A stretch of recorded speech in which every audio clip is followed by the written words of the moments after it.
السلام عليكم ورحمة الله وبركاته حبايبنا تالتة ثانوي. يلا بينا يابا نودي في تاني فكرة. هو بيتكلم على الالكتريك ريزيستنس. طيب بسم الله كده يابا ويلا بينا. بيقول لي ايه؟ بيقول لي عندي كذا كوندكتور حلو معمولين من الكبر يعني سيم ماتيريال then the conductor اللي عنده lowest resistance عايز اقل resistance. طب تعال نسمي الله. ابن اللعيبه بيلعب في ايه؟ thinner ولونجست يعني اريا ولينز وتمبريتشر. تعال بقى فكك من اللي هو عامله ده. الريزيستنس هي ريزستيفيتي في ال على اريا. بدأناها قشطه. عايز ريزيستنس قليله يبقى لينس قليل اريا كبير. حلو، يبقى هتجيب بقى يا معلم واير ماله تخين واللينس بتاعه قليل يعني لينس قليل اريا كبيره. طب والتمبريتشر اوعى تتسوح ياض وتقول ان الريزيستنس والتمبريتشر دايركت. لا لا لا، ده التمبريتشر لما بتزيد الفايبريشنز بتزيد الكوليجنز بتزيد الريزيستنس تزيد والكلام ده اسمه انكريزنج، لان لو دي زادت الدبل دي ما بتزيدش الدبل. يبقى لو انا عايز ريزيستنس صغيره خلي التمبريتشر صغير. يبقى تعالى كده دي غلط دي غلط، انا بفكر في دي في دي. قشطه. شورتست ثيكست قشطه يعني تخين وقصير والتمبريتشر بتاعتك قليله. ادي اللي احنا بنتكلم فيه. يلا بينا بسم الله. بيقول لي يابا في الاوبوزيت تيبل عندي ميتاليك كوندكتور ماشي. اللينس بتاعه 55 سنتيمتر حول يبقى 0.55 متر. طب وبعدين قال لي الاريا بتاعتك اديله 6 ملي سكوير. عشان احول من ملي لمتر 10 باور نيجاتيف 3 بس دي باور 2 باور 2 يبقى اكنها 10 باور نيجاتيف 6 يا جاهل. اوعى تقول 10 باور نيجاتيف 9. قشطه. طيب عايز ايه بقى؟ قال لي الريزيستنس بتاعت حضرتك 2.585 تايمز 10 باور نيجاتيف 3 اوم. عايز ايه بقى؟ عايز يعرف معمول من ايه. طيب هل انا المفروض ابقى عارف الفكره كلها ان هو معمول من ايه؟ بسالك على الريزستيفيتي او الكوندكتيفيتي مش فارقه. طيب هل انا حافظ؟ لا، هو مديك يا معلم هنا كذا ريزستيفيتي، فانت لما تعرف الريزستيفيتي بايه يعني لما تطلع الريزستيفيتي هتعرف هو نوعه ايه. طيب تعال نسمي الله كده ونفكر. انا عارف ان الريزستنس هي ريزستيفيتي في ال على اريا. عايز دي لوحدها اعمل كروس مالتيبليكيشن يبقى الريزستيفيتي هي ار في ايه على ال. بسم الله. الار بتاعتك بكام يابا؟ 2.585 تايمز 10 باور نيجاتيف 3. الاريا بتاعتك 6 تايمز 10 باور نيجاتيف 6. اللينس بتاعك 0.55. يلا بينا يا معلم نحسب ونشوف. بسم الله.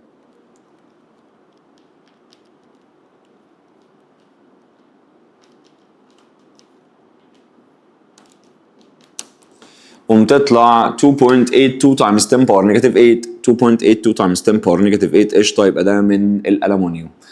طيب مش مظبوطه. يلا بينا يابا نودي في اللي بعده. اللي بعده يا معلم بيقول لي ايه؟ بيقول لي يابا في الاوبوزيت تيبل ماشي. عندي السبيسيفيك او مش عارف ايه ذا specification of 4 metallic wires. يعني عندي وصف لاربعه ميتاليك وايرز. قشطه. كي وال وام وان. عايز ايه بقى؟ عايز يعرف مين فيهم نفس الماتيريال. نفس الماتيريال يبقى نفس الريزستيفيتي او الكوندكتيفيتي. طب الريزستيفيتي بتاعتك عباره عن ايه؟ ار في ايه على ال. تعال نسمي الله. لو عايز اجيب بتاعه كي الار بتاعته كانت بار قشطه والاريا ايه واللينس ال. حلو.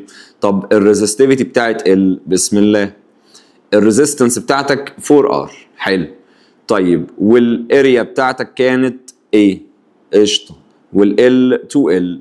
طب 4 اوفر 2 يعني 2 ار في ايه على ال. يبقى اكيد الاثنين دول مش نفس الماتيريال.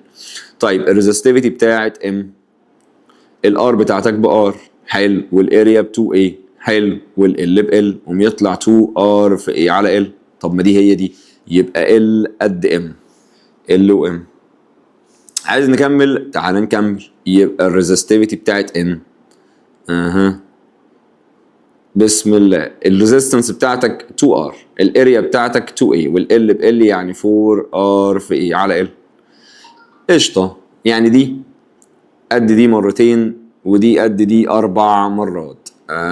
بسم الله. بيقول لي الاوبوزيت فيجر كان عندي اللينس والاريا ل 3 ميتاليك وايرز اكس واي وزد. قال لي لو الريزستنس بتاعت الوايرز ار ايكوال ماشي. قال لي الواير are made of 3 different materials، يعني ليهم different materials. طيب قال لي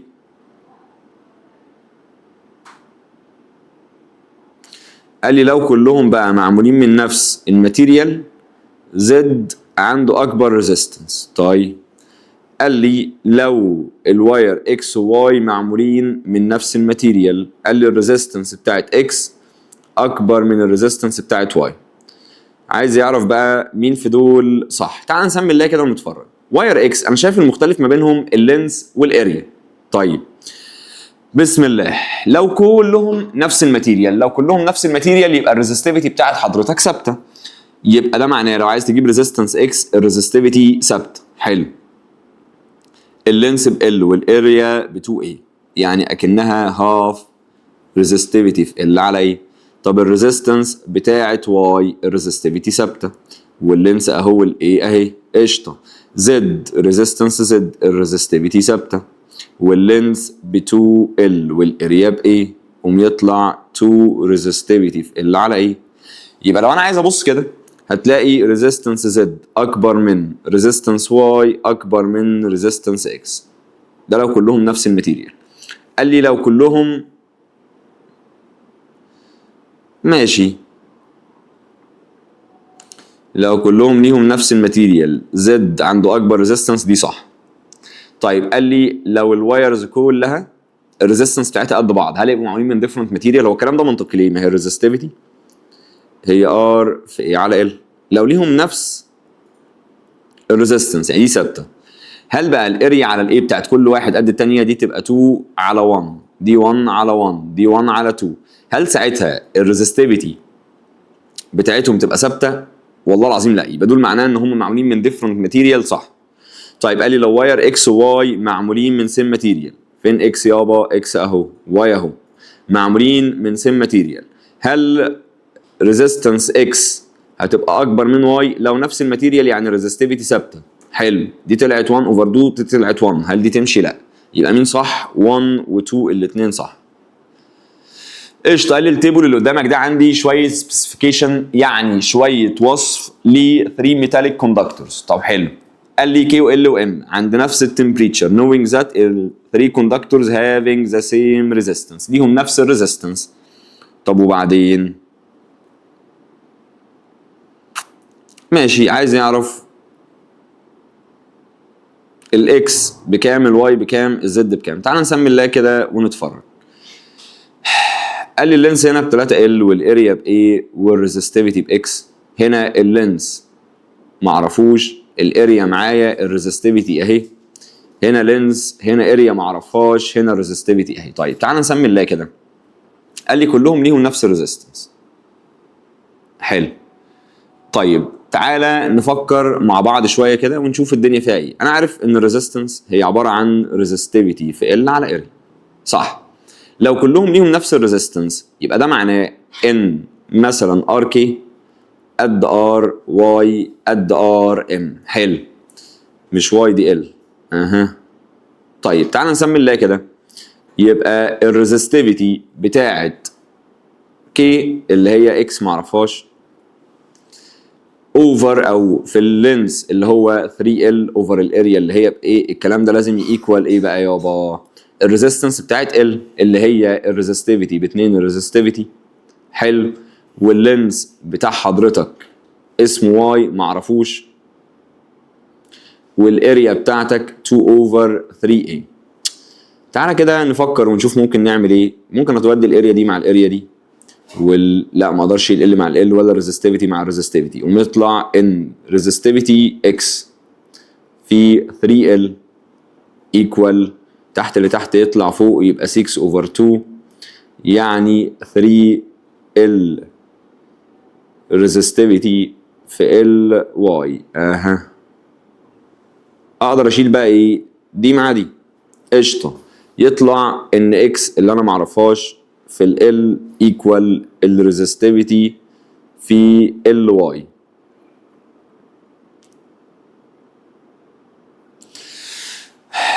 بسم الله. طيب انا عايز ايه بقى؟ انا عايز يابا اكس وال. الموضوع شكله ايه مستفز يعني، بس تعالى نفكر ونوصل للي هو عايز يوصل له يعني. بسم الله. هو بيقول لك اكس كام ريزستيفيتي، ماشي. واي كام ال، ماشي. تعالى كده يعني نفكر مع بعض. انا ممكن اجيب ريشيو، اصل هي فيها تو انونز يعني مفيش اوبشن. تعالى نعمل ريشيو ما بين اكس وواي مثلا. نازل دي بالديفايدد، قمت تلاقي ان اكس اوفر واي هي عباره عن ايه يابا بقى؟ نزل دي بالديفايدد ونزل دي اكس اهي، نزلت واي، يبقى عباره عن الريزستيفيتي اوفر ال. يعني لازم الريشيو ما بينهم تطلع ريزستيفيتي على ال. اكس الواي، تعالى اكس اهي واي اهي، اعمل ريشيو دي 3 على 4 ريزستيفيتي على ال غلط، دي 2 على 3 ريزستيفيتي على ال غلط، دي 2 اوفر 2 صح. طب ما دي تديك 1، والله العظيم دي المنطقيه، لان انا عايز الريشيو ما بينهم تدي لك ريزستيفيتي على ال. ما هي دي 2 ودي 2 يروحوا مع بعض تطلع ريزستيفيتي على ال، فدي منطقيه. دي مش منطقيه، غلط. طب تعالى نجرب ونخش على الحته بتاعت الايه، يعني تعالى نشتغل على الاثنين دول مع بعض ونشوف. انا عارف هنا كده ان الريزيستنس بتاعت ال هتبقى قد الريزيستنس بتاعت ام. حلو. ريزيستنس ال، الريزستيفيتي بتاعتها 2 الريزستيفيتي. حلو. واللينس بتاعها اسمه واي معرفوش، والاريا بتاعتك 2 اوفر 3 الاي. ام بقى الريزستيفيتي بتاعتها 3 الريزستيفيتي، واللينس 4 ال. حلو. والاريا بزد، يعني اقدر اشيل مين مع مين بقى؟ بسم الله. تقدر يعني تعالى هنا كده نبسط الدنيا شويه. دي ريزستيفيتي تروح مع الريزستيفيتي قشطه، ومن هنا تحت اللي تحت يطلع فوق، يعني تيجي هنا وتلاقي ان 6 اكس اوفر 2، وفي تحت ايه الكلام ده ايكوال ايه بقى يابا هناك؟ 3 في 4 بكام يابا؟ ب 12 ال اوفر زد. حلو. ممكن نعمله ايه بقى؟ ممكن نيجي هنا 6 اوفر 2 دي اللي هي 3 ماشي، ودي 12 نزل دي بالديفايدد يطلع 4، يبقى اقدر اودي دي تطلع 4، يبقى الاكس اوفر الاي ايكوال 4 ال اوفر الزد. طيب ما تجمع لي كده الكلام ده مع بعضه، اعمل كروس مالتيبليكيشن، يبقى المفروض الاكس في الزد هتساوي 4 ال اي. يبقى المفروض لما اعمل الاكس في الزد تطلع بكام يابا؟ تطلع ب 4. طب بص كده، ادي 2 في 2 تديك ال 4. سؤال تقيل قوي، تقيل قوي بصراحه، بس ادينا ايه جمعنا فكرته. طيب بسم الله، يلا بينا يابا نودي في اللي بعده. بيقول لي فيجر 1 بيريبريزنت الديجيتال الكترونيك ديفايسز مش عارف ايه عشان اقدر اقيس بيه الريزيستنس، يبقى ده اوم ميتر.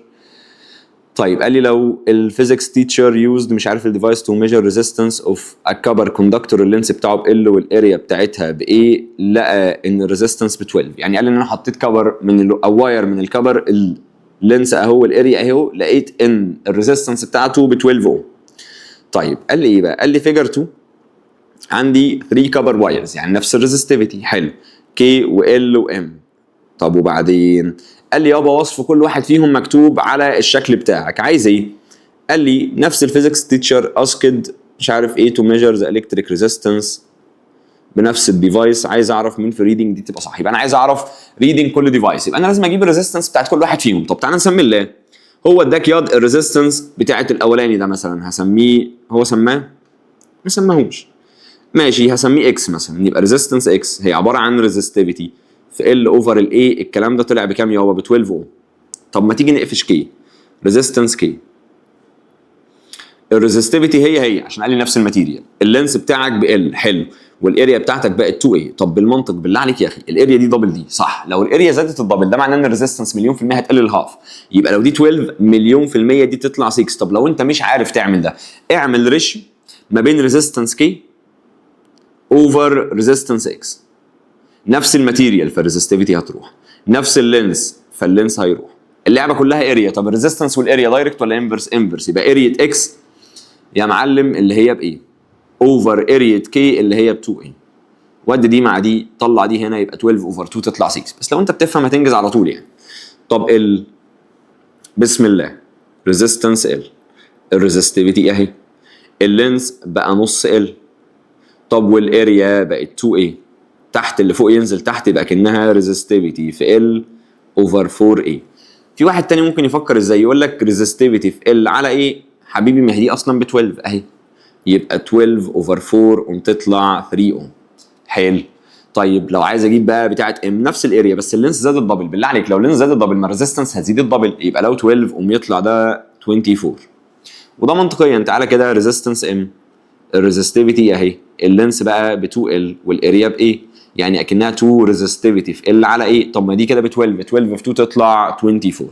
بسم الله، يبقى اول واحده ب 6 ماشي، تاني واحده ب 3، تالت واحده 24. حلو السؤال. بسم الله، بيقول لي يابا في الاوبوزيت فيجر represent an electric circuit which of the following cover wires when it's connected between x و y هيخلي ريدنج الاميتر ماكسيمم. بسم الله، لو انا عايز ريدنج الاميتر ماكسيمم يبقى انا عايز اكبر كرنت طلع يبقى اقل ريزيستنس طلع، لو انت عايز ريزيستنس قليله خد ريزستيفيتي قليله، خد لينس قليل انما خد اريا كبيره. حلو قوي. طيب هنا قال لي كلهم معمولين من الكفر يعني الريزستيفيتي ثابته، يبقى انا عايز لينس قليل اريا كبيره، اكبر اريا اهي. ماشي، يعني منطقيا بس يعني عشان انا بني ادم بفهم اقول لك هي دي. طب لو انت مش عارف تعالى هنا، الريزستيفيتي ثابته، يبقى اللعبه لعبه لينس واريا، اللينس هنا ب 2 ال والاريا ب 2 a، ودي يبقى دي ال على ايه. طيب دي بتاعت ايه؟ ريزيستنس بي بقى، اللينس ب ال والاريا ب 2 a يعني اكنها نص اللي على ايه. حلو. ريزيستنس سي، اللينس ب 2 ال والاريا ب a يعني اكنها 2 اللي على ايه. طيب ريزيستنس دي، اللينس ب ال والاريا ب a يعني اكنها ال على ايه، يبقى لما تيجي تبص اقل واحده مين؟ الهاف، اللي هي مين يا بابي. طب لو قلت لك انا عايز اقل ريدنج اميتر، لو عايز اقل ريدنج اميتر يبقى هاخد اكبر ريزيستنس، اكبر ريزيستنس فيهم اللي كان جنبها 2 تبقى سي. يلا بينا بسم الله. بيقول لي يابا 2 ميتاليك وايرز الريشيو ما بين الريزستيفيتي بتاعت الماتيريالز بتاعتهم اهي. حلو. قال لي واللينس بتاع الاولاني اقفش يبقى ال 1 از اترجمها ايكوال 3، حط 3 تايمز السكند واير. حلو. قال لي they have the same area يعني الاريا ثابته. قال لي عايز ريشيو ما بين R2 على R1. بسم الله، R2 على R1 يبقى resistivity 2 over resistivity 1 L2 over L1. مش هكتب الاريا ما هو قال لي ثابته بقى مش هنقعد نحرق. بسم الله، هو اداك 1 على 2 ب 2 over 3 يبقى 2 على 1 3 over 2. قشطه. تعالى هنا اقفش مين لوحده؟ L1، شيل L1 وحط مكانها 3 L2 وادي L2 ودي دي مع دي ودي التلاته دي مع دي يطلع 1 over 2. اديله. بسم الله. بيقول لي الاوبوزيت فيجر ريبريزنت تو وايرز اكس وواي معمولين من ديفرنت ماتيريال، الريزستيفيتي بتاعتهم اهي. ماشي، اكس وواي يبقى ريزستيفيتي اكس بريزستيفيتي واي ب 2 الريزستيفيتي. حلو يابا. كمل وقال لك ايه بقى؟ كمل وقال لك يا معلم they have the same cross sectional area يعني اريا الواير دي هي اريا الواير دي. طب وبعدين عايز الريشيو ما بين الريزستنس. بسم الله، resistance x over resistance y. اول حاجه resistivity مختلفه يبقى resistivity x على resistivity y. حلو. اللينس ما اتكلمش عليه، تعال نفكر فيه، ال x على ال y. حلو. الاريا قال لي نفس الاريا فخلاص مش هدخلها. تعالى نسمي اللي resistivity x يابا بريزستيفيتي resistivity y ب 2 resistivity. اللينس بقى لينس y واضح اهو ب 2 r. طب لينس x بالله عليك يا اخي الكرنت يوم ما هيمشي هنا، يبقى انا عايز اجيب الحته اللي هيمشي فيها الكرنت. طب مش دي اكنها السيركمفرنس؟ بس هو ده قد ايه من اللفه؟ ده نص لفه. طب ما انا عارف ان لينس الواير هو 2 باي ار ولو في عدد لفات يبقى في الان. حلو، انا عايز اجيب لينس الواير يبقى 2 باي، الريديوس بتاعك بايه يابا؟ بار. طب والان اقسم بالله بهاف، ما هي دي نص لفه. هتقول لي عرفت منين؟ ما هي واضحه ما تقرفناش. شيل دي مع دي قوم يطلع ان لينس الواير بتاع اكس هو عباره عن باي ار. تعال نسمي الله، يبقى هنا باي ار. يلا بينا بقى ايه نشطب، ودي ودي ودي ودي. طب وبعدين 2 في 2 يعني 4 تحت يبقى ريزيستنس اكس اوفر ريزيستنس واي هتبقى عباره عن باي على 4. باي على 4. قشطه. سؤال صايع يعني. بسم الله. بيقول يابا الاوبوزيت تيبل كان عندي السبيسيفيكيشن بتاع 2 ميتاليك وايرز اوف سيم ماتيريال يعني ريزستيفيتي ثابته. قال لي لو ريزيستنس اكس ب 5 عايز اعرف ريزيستنس واي. حلو قوي، يعني هو اداك الريزيستنس بتاعت اكس 5 اوم، عايز اعرف ريزيستنس واي. طيب تعال نفكر كده ونشوف. اول حاجه بيلعب في اللينس والديامتر، يبقى لو انا عايز ريزيستنس واي هعمل ريشيو ما بين ريزيستنس واي اوفر اكس، يعني لينس واي على لينس اكس. اتكلم على دايمتر خلاص، بس الدايمتر انفرس واوعى تتسوى حاجه عليه باور 2، يبقى دايمتر اكس على دايمتر واي، قفل اديني الباور 2 الجميل. يلا بينا. لينس واي يابا ب 4 ال، لينس اكس ب ال، قشطه. دايمتر اكس كان بكام؟ ب 2 الدايمتر، دايمتر واي بدايمتر، قفل باور 2 ودي، يبقى هنا كده 4 اوفر 1 2 باور 2 يعني 4 يعني تطلع 16. يعني طلعت في الاخر خالص ان ريزيستنس واي اوفر ريزيستنس اكس 16. طب بما يرضي الله، ريزيستنس اكس كان مديها لك بكام يا معلم؟ ريزيستنس اكس كان مديها لك ب 5. عايز ريزيستنس واي اعمل كروس مالتيبليكيشن، يبقى ريزيستنس واي 16 في 5. يلا بينا.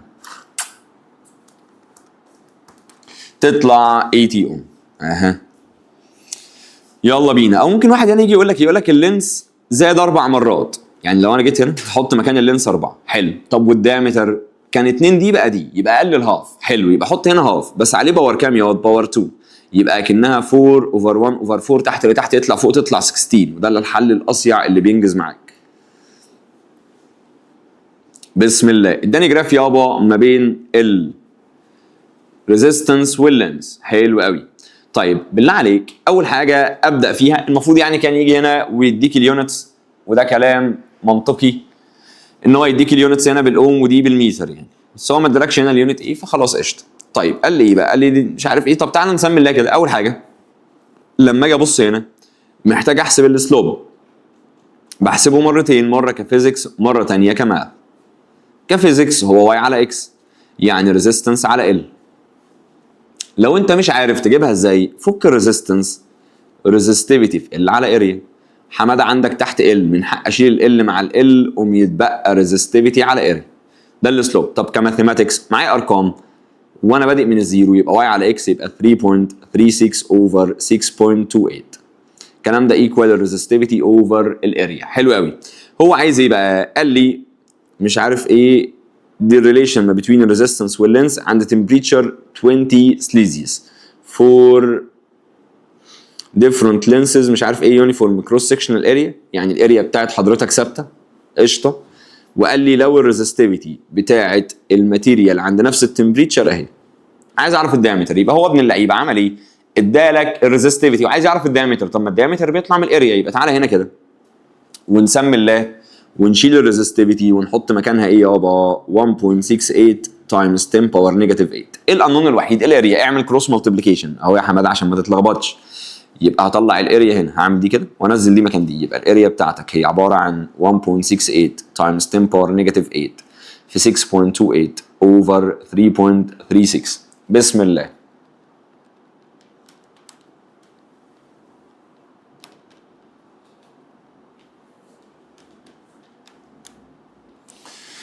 تطلع الاريا بتاعتك يابا 3.14 تايمز 10 باور نيجاتيف 8 متر سكوير. هو عايز ايه بقى ابن اللعيبه؟ عايز يعرف يا معلم الدايمتر. طب هي الاريا دي ممكن اجيب الريديوس، من عارف ان هي عباره عن باي ار سكوير، هنزل الباي بالديفايدد واخد سكوير روت، يبقى الانسر اوفر باي خد سكوير روت الانسر، يطلع يابا الريديوس بتاع حضرتك 9.99 تايمز 10 باور نيجاتيف 5 متر. حبيبي هو عايز الدايمتر. طب ما الدايمتر 2 الريديوس، يبقى الكلام ده في 2 يطلع 1.9 يعني approximately 2 times 10 باور نيجاتيف 4. حلو قوي.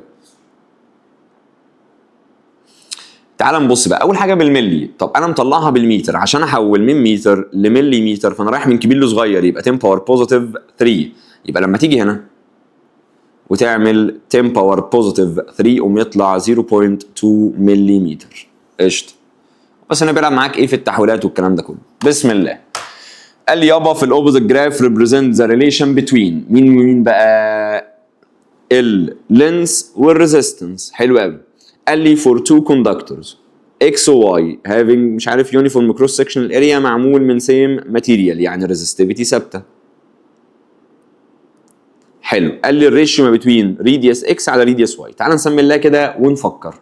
انا دلوقتي الريزيستنس بتاعتك هي عباره عن ريزستيفيتي في ال على اريا، صح؟ هو عايز ايه؟ عايز حاجه من الاريا، اعمل كروس مالتيبليكيشن، يبقى الاريا بتاعتك هي ريزستيفيتي في ال اوفر الار. بس هو مش عايز الاريا، هو عايز الريديوس. طب ما الاريا باي ار سكوير، حلو، نزل الباي بالديفايدد. عايز ريديوس مين بقى؟ عايز ريديوس اكس، عايزين حته فاضيه، ماشي. تعالى هنا، عايز هو ريديوس اكس على ريديوس واي. بسم الله، لما اجي افكر كده نفس الماتيريال والباي ثابته، صح؟ يبقى اكني بقول اللينس اوفر الار. حلو قوي، بس ده ايه؟ ده باور 2، يعني لو عايز من غير باور 2 لازم اخد روت. بس تعالى بقى نسمي الله ونبص على الجراف ده. السلوب هنا هو واي على اكس، يعني ار على ال، صح؟ طب بالله عليك، مش انا هنا الريشيو هتدبند على ال على ار؟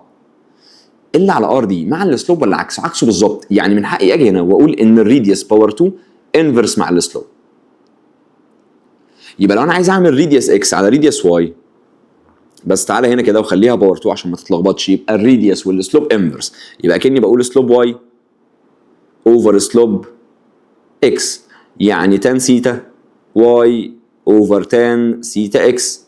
طب لو انا عايز اشيل باور 2 من هنا، يبقى لازم اخد روت عشان دي تروح مع دي، يبقى لازم اخد روت هنا. يبقى اللعبه كلها هتبقى روت اهي. فين سيتا بتاعت واي؟ اهي والله العظيم 30، يبقى تان 30. طب بتاعت اكس دي 30 و15 هتطلع تان 45. يلا بينا يابا، يبقى روت تان 30 اوفر تان 45 يطلع 0.75.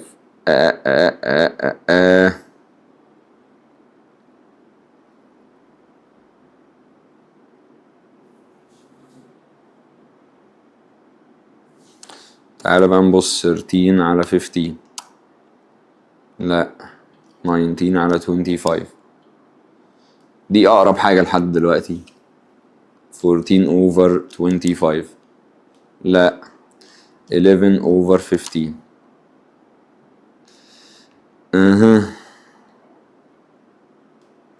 هي طلعت بالظبط 0.759،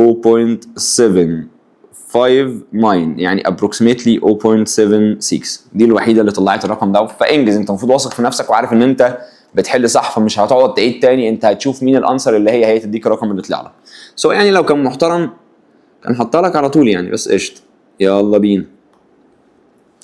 بسم الله، بيقول لي يابا كان عندي 2 سلندريكال مش عارف الكتريك كوندكتور A و B. حلو، مالهم يابا A و B دول؟ قال لي ليهم نفس الاريا، واللينس كان ال و 3 ال، ادي ال اهي، ادي 3 ال اهي. طب وبعدين؟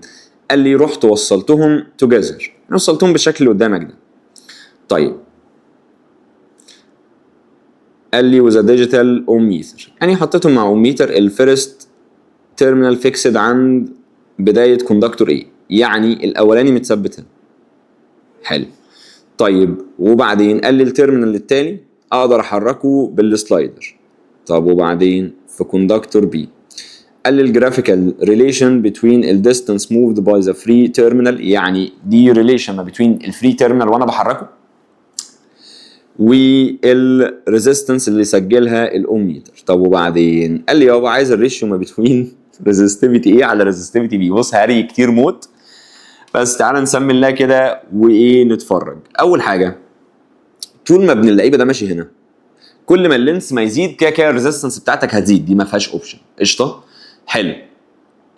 طيب تعالى نبص كده، اللينس عمال بيزيد، الريزستنس عماله بتزيد، وابن اللعيبه ده الانجل ثابته. وخلي بالك الديستانس اللي بمشيها هي لينس الواير اللي باخده معايا. ها، حلو. طيب تعالى نسمي الله كده ونتفرج، يعني ماشي. لما وصلت لهنا، تعالى كده، لما التيرمينال ده وصل هنا ابن اللعيبه، يعني انا واخد ال3 ال كلها على بعض، والاريا بايه اهو عند 3 ال، كانت الريزيستنس بتاعتك بار، يبقى دي كده اسمها ار. يبقى الريزيستنس بتاعت فيجر ايه كانت بار، ده لما اللينس كان 3 ال والاريا كانت ايه. حلو قوي. طيب من هنا لهنا السلوب زاد، حلو، لان انا ابتديت اخش هنا. طيب بالله عليك، هو انا لما بخش هنا ده معناه ان انا بقيس بي بس ولا بقيس بي وايه؟ انا بقيس الاثنين. طب بما يرضي الله، لما اجي ابص ال2 ار دي بقى، هي عباره عن ايه؟ عباره عن الحته دي والحته دي كمان. طب ما دي انا عارف ان هي ار صح، لقيت الاتنين مع بعض ب 2 ار. حلو. طب ما منطقيا يبقى الحته دي ار. والله كلام صح. طب ودي كانت بكام ال؟ 3 ال. طب ودي كانت بكام ال؟ ب ال اهي.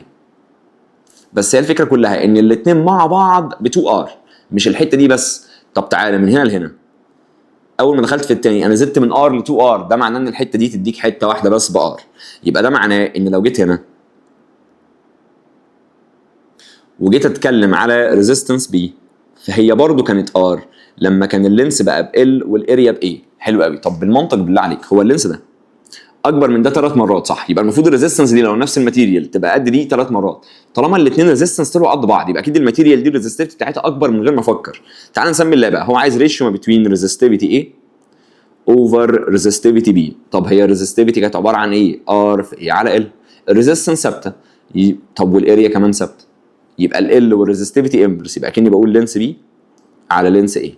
تعالى كده بقى، لينس بي بالنسبه لك كان طوله ال، لينس ايه بالنسبه لك كان طوله 3 ال، وادي دي مع دي قوم يطلع 1 اوفر 3. سؤال اللي يلا جامد موت. دي اسئله كلها بتفتح دماغك يعني. لو رخم في الفاينل ممكن يعمل كده، لكن غير كده اسئله بتفتح دماغك بتخليك تفهم المنطق اكتر بس مش اكتر.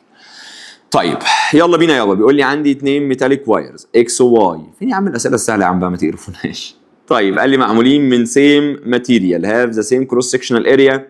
الاوبوزيت جراف ريبريزنت ذا ريليشن بتوين الفولتج والكرنت. حلو قوي. طيب للوايرين، طيب عايز ايه بقى؟ قال لي لينس اكس كام بال. طب وبعدين قال لي عايز اعرف لينس واي بقد ايه. طيب هو كده كده قال لك سيم كروس سكشنال اريا معمولين من سيم واير، يعني الاريا ثابته والريزستيفيتي كمان ثابته. طيب تعال نسمي الله ونبص. هو الجراف ده السلوب بحسبه كام مره؟ مرتين، مره كفيزيكس مره ثانيه كمان. كفيزيكس هو واي على اكس بما يرضي الله، يعني اي على في يا رب تخش الجنه 1 على ار. طيب كماث خد يا معلم ارقام. هنا مثلا كان اي على 2 في. حلو. دي اللي هي 1 اوفر الار. شقلب يبقى الار بتاعتك 2 في على اي. او ممكن واحد يجي يقول لك هنا 2 في على اي يبقى الار على 2 في على اي. صح مش غلط على فكره. طب تعالى نقفش التاني. اها في اهي 2 اي اهي، يبقى ريزيستنس اكس هي في على 2 اي، يعني اكنها هاف في على اي. ودي كانت ريزيستنس مين ولا كانت ريزيستنس واي. هو عايز يبقى عايز اللينس. طب بالله عليك الريزيستنس بتاعتك هي ريزستيفيتي في اللي على اريا. لو عايز اللينس لوحده اعمل كروس مالتيبليكيشن، يبقى اللينس هو عباره عن ار في ايه على ريزستيفيتي. سيم ماتيريال سيم اريا، يبقى ريشيو اللينس زي هي ريشيو الريزيستنس. يبقى لو انت عايز تعمل لينس واي على لينس اكس يبقى ريزيستنس واي على ريزيستنس اكس. حلو قوي. ريزيستنس واي يا معلم كانت 2 في على اي. طب وريزيستنس اكس كانت هاف في على اي. ودي تحت اللي تحت يطلع فوق قوم تطلع 4. حلو قوي. طب لينس واي انا عايزه لينس اكس كام بال. الكلام ده طلع 4. اعمل كروس مالتيبليكيشن قوم يطلع 4 ال. يعني استحملني علمي علوم معلش والله هي الدنيا جت معانا على كده. طيب اللي بعده بيقول لي يا معلم في الاوبوزيت فيجر ريبريزنت ان الكتريك سيركت بتكونتين كوندكتور. يا عم بقى اكس واي، ادي كوندكتور اكس واي اهو. حلو. قال لي اوف يونيفورم كروس سكشنال اريا واللينس بتاعه ب ال وان السلايدر موفد فروم بوزيشن اكس لبوزيشن بي. يبقى انا بحرك السلايدر من اكس لبي. طب بالله عليك في الاول كرنت بينزل يمشي في كل دي، لما احركه لبي هنزل امشي في الحته دي بس، يبقى دي ما بقتش معايا. حلو. قال لي ايه بقى؟ قال لي لقيت ريدنج الاميتر اتغيرت من 5 ل 15، وده كلام منطقي لان الريزيستنس قلت. حلو. عايز لينس 1 على ال. تعال نسمي الله ونفكر كده. لينس 1 اللي هي الحته دي والال اللي هي الحته دي. اول كيس الكرنت لما يجي هنا بيمشي في كل ده. طب ما الكرنت اللي ماشي هو في على ار صح؟ في اهي الار بتاعتك ريزستيفيتي في ال على اري. حلو. بالله عليك يا اخي لما اجي افكر كده نفس الاريا، يعني في تاني مره لما يوصل هنا ما هيمشي في نفس اريا الواير. ما هي اريا الواير ما اتغيرتش، يعني الاريا ثابته. ونفس الكلام الفولتج بتاع السورس ثابت ونفس الماتيريال ثابته، يبقى اللعبه ما بين الاي والال دايركت ولا انفرس؟ انفرس اقسم بالله. طب هو هنا كده ياض الكرنت كام بكام؟ يعني من حقي في الاخر خالص اقول لك ان الاي هتبقى انفرس مع ال لان الباقي كونست. حلو قوي. طيب اول كيس الكرنت بتاعك كان ب5 واللينس اللي مشي فيه كان ال، هسيبها ال اها. تاني كيس بقى، وركز بالله عليك في الصياعه اللي عملها ابن اللعيبه، لما توصل ده كده فانت هتنزل تمشي هنا، انت ما مشيتش في ال 1 ياض، اوعى تتسوح، انت مشيت في الحته دي اللي هي ال ماينس ال 1. كان الكرنت ساعتها بكام يابا؟ ب 15. يعني الكرنت التاني انفرس برضه مع ال بس الكرنت التاني 15، بس اللينس بتاعك هيبقى عباره عن ايه؟ ال ماينس ال 1. يبقى تعالى كده نعمل ريشيو ما بين الاي والال، يبقى لو عايز تعمل ريشيو ما بين اي 1 على اي 2 تبقى ال 2 على ال 1. حلو قوي. اي 1 كان بكام يابا؟ ب 5، ال 1 كان ب ال. طيب اي 2 15، ال بقى 2 ال ماينس ال 1. تعالى نسمي الله كده ونشوف الموضوع ماشي على ايه. طب عايز كمان ريشيو، طب حلو والله. طيب تعالى كده دي كده تطلع 1 اوفر 3 ايكوال ال ماينس ال 1 اوفر ال، اعمل كروس مالتيبليكيشن يبقى ال ايكوال دي هتخش هنا مره وهنا مره يبقى 3 ال ماينس 3 ال 1. طب ما تجمع كده، ممكن اودي دي الناحيه الثانيه بالبلس يبقى 3 ال 1 ايكوال وادي دي بالماينس يبقى 3 ال ماينس ال، يعني 3 ال 1 ايكوال 2 ال. خطير. طب وبعدين هو عايز ال 1 اوفر ال، نزل دي بالديفايدد يبقى 2 اوفر 3 ونزل دي بالديفايدد يبقى ال 1 على ال طلعت 2 اوفر 3. سؤال ايه ده؟ لا احنا كده نغير الريت بتاعنا واقول لك ده ايه ده؟ ايه ده؟ ده فاجر. ما اللعبه الحلوه لازم نقول عليها ايه؟ حلوه. لا ايه يا ولا ده يا ولا ده؟ اتقوا ربنا في الحياه يا جدعان. بسم الله. بيقول لي يا عم اثبت بقى يا عم. بيقول لي يابا الاوبوزيت فيجر ريبريزنت ا ميتاليك واير with a length of 20 سنتيمتر. حلو، يعني اللينس ده 20 سم. طب وبعدين قال لي connected into a closed electric circuit. يا عم اثبت بقى. قال لي when الفولتميتر connected between the two points A و B، حطيت الفولتميتر ما بين A و B لقيته بيريد 1 فولت، يبقى حاليا الفولتج بتاعك ب 1 فولت. قال لي لو السلايدر بتاع مش عارف ايه موفد، ماشي، يعني بيقول لك انا مسكت السلايدر ده قمت حركته عند بوينت سي. حلو. طيب عشان تحركه عند بوينت سي يبقى اللينس زايد كده ريدنج الفولتميتر هتزيد، بس لازم اعرف اللينس بكام. قال لك اهو، طب والله محترم، قال لك لينس اي بي ب 5 سنتيمتر. طب ما كده الموضوع بقى سهل. لما تيجي هنا الحته دي ب 5 سم، ال 5 سم دي كانت بتخلي الفولتج بتاعك ب 1. هو انا لما اوديه هنا بقت 5 بس ولا بقت 20؟ بقت 20. عايز تعرف ال 20 سم هتديك فولتج قد ايه؟ اعمل كروس مالتيبليكيشن يبقى تيجي هنا يبقى الفولتميتر هيبقى 20 على 5 عشان دي ب 1 قمت تطلع 4 فولت. او يد اكن الخمسه دي ما دي ربع، كمان شويه تبقى 10، ده النص، يبقى هنا كده 1 يبقى ده 1 كمان حته تبقى 1 فولت كمان حته تبقى 4 فولت. قشطه. ده لان ايه بقى يا معلم؟ لان الفولتميتر ده عباره عن اي في ار، صح؟ الكرنت كده كده ثابت مش هيتغير. اوعى خيالك المريض يهيأ لك ان انا لما اغير مكان الفولتميتر الكرنت هيتغير. يا كده كده الكرنت الماشي هنا ما بيمشيش في الفولتميتر، فالاي ثابته. اللعبه في الار ريزستيفيتي في ال على اريا الواير ثابته، الريزستيفيتي ثابته. الفكره كلها انا خدت لينس قد ايه، فمن حق اعمل ريشيو ما بين الفولتج واللينس على طول. يعني كان ممكن اجي هنا واقول لك فولتج 2 على فولتج 1 هي ال 2 على ال 1، فولتج 2 انا عايزه فولتج 1 ب 1، ال 2 ب 20 ال 1 كان ب5 قوم يطلع 4. خيالك يا دي يوديك في حته وحشه. بسم الله. مديك ريليشن ما بين الاي والفي، يبقى السلوب لو انت معلم هو مفيش ارقام هنا يبقى اي على في يعني 1 على ار، يبقى السلوب والار انفرس. حلو. انا واخد بالي اكبر سلوب هنا يبقى عنده اقل ريزيستنس، يبقى لو جيت ابص كده يبقى ريزيستنس دي اكبر من ريزيستنس سي اكبر من ريزيستنس بي اكبر من ريزيستنس اي. حلو قوي. قال لي ايه بقى؟ قال لي الفولتج والكرنت اللي ماشي في 4 كوندكتورز A B C D معمولين من سيم ماتيريال هافينج ذا سيم لينسز، يعني الريزستيفيتي ثابته واللينس ثابت، يبقى اللعبه لعبه اريا. قال لك انا عايز اعرف مين عنده اكبر اريا. بالله عليك الار هي ريزستيفيتي في ال على اريا. الار والاريا دايركت ولا انفرس؟ انفرس. يبقى اللعبه كلها لو انت عايز ترتب الاريا هتلاقي اكبر ريزيستنس عندها اقل اريا، يبقى ده معناه ان الاريا بتاعت A اكبر من الاريا بتاعت B اكبر من الاريا بتاعت C اكبر من الاريا بتاعت D. هو عايز اكبر اريا بتاعت A. يلا بينا يابا نودي في اللي بعده. بيقول لي عندي ميتاليك واير اللينس بتاعه 5 متر، يبقى على جنب اللينس ب5. قال لي الريديوس 5 ملم يبقى تايمز 10 باور نيجاتيف 3 كده معايا اريا. قال لي الريزستيفيتي اهي ما تكملش. معاك ريزستيفيتي لينس اريا، روح هات الريزستنس. يبقى الريزستنس بتاعتك هي ريزستيفيتي في ال على اريا. بسم الله. الريزستيفيتي بتاعتك 3.14 تايمز 10 باور نيجاتيف 7. اللينس بتاعك ب 5. طب الاريا باي ار سكوير. بالله عليك الريديوس 5 تايمز 10 باور نيجاتيف 3 باور 2. يلا بينا.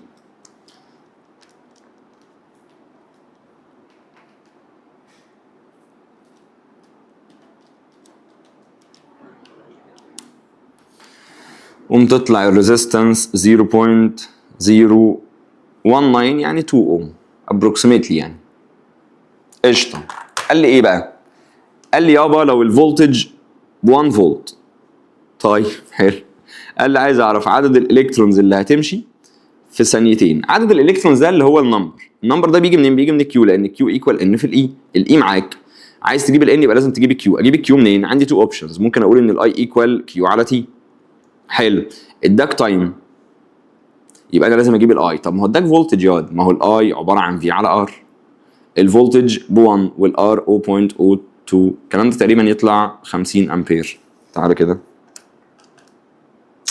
ايه ده؟ ايه ده؟ جبت الاي اهي، ما تتسوحش بقى يلا. يعني الاي اهي ب 50، الكيو اهي، التايم بكام؟ ب 2. اعمل كروس ملتبليكيشن يبقى الكيو تطلع 100 كول. بسم الله. تعالى هنا بقى، كل ده بعمل يعني ما تتسوحش. جبت الكيو اللي هي 100 ايكوال الان اللي عايزها في الاي اللي هي 1.6 تايمز 10 باور نيجاتيف 19. نازل دي بالديفايدد يبقى 100 ديفايدد 1.6 تايمز 10 باور نيجاتيف 19 قوم يطلع 6.25 في 10 باور 20 الكترون. قشطه. بسم الله. بيقول لي يابا الاوبوزيت فيجر ريبريزنت تو وايرز اكس وواي. ادي اكس اهو ادي واي اهو. طب وبعدين؟ قال لي يابا معمولين من نفس الماتيريال. قال لي اكس هاف اللينس بتاع واي. ماشي، ده ال وده 2 ال يعني ما قلتش حاجه منطقيه. والريديوس ار مش عارف ايه، والتاني 2 ال و2 ار. عايز يعرف الريشيو ما بين ريزيستنس اكس على واي. تعال نسمي الله كده ونتفرج. بص كده، اول حاجه ده كوندكتور كامل. بص الفاجر بقى عمل ايه؟ ده نص كوندكتور يا ابن اللعيبه. يعني لو عايز اعمل ريشيو ما بين ريزيستنس اكس على ريزيستنس واي. حلو كده كده يا معلم. قال لي معمولين من نفس الماتيريال، يعني الريزستيفيتي ثابته يبقى ال اكس على ال واي، والاريا انفرس يبقى اريا واي على اريا اكس. اللعبه كلها في ايه بقى؟ ان دي كده مش الاريا كلها، دي اكنها نص الاريا. ليه؟ ما هو النص الثاني مش موجود، يا بطل كتعه. يبقى تعالى كده، اللعبه كلها في الاريا مش في اللينس. يعني اللينس هنا صريح، لينس اكس كان بال، لينس واي كان 2 ال. حلو. اريا اكس سهله. هنا كده اداك الريديوس بتاعك ب 2 ار، يعني باي اهي. الريديوس بتاعك بكام يابا؟ الريديوس بتاعك ب 2 ار سكوير. حلو. طب وفوق الاريا بتاعتك هي نص باي ار سكوير. اقدر اعمل ايه بقى دلوقتي؟ اقدر اجي هنا واشيل الباي مع الباي والال مع ال. حلو. تعالى كده يبقى هنا 1 اوفر 2. ما تزهقش يا تحت، اللي فوق ينزل تحت يبقى 1 اوفر 2. حلو. فوق عندك ريديوس سكوير، وتحت عندك 2 باور 2 يعني 4 ار باور 2. ودي دي مع دي قوم يطلع 1 اوفر 2، ودي كده 1 اوفر 8 تطلع 1 اوفر 16. اوه يه.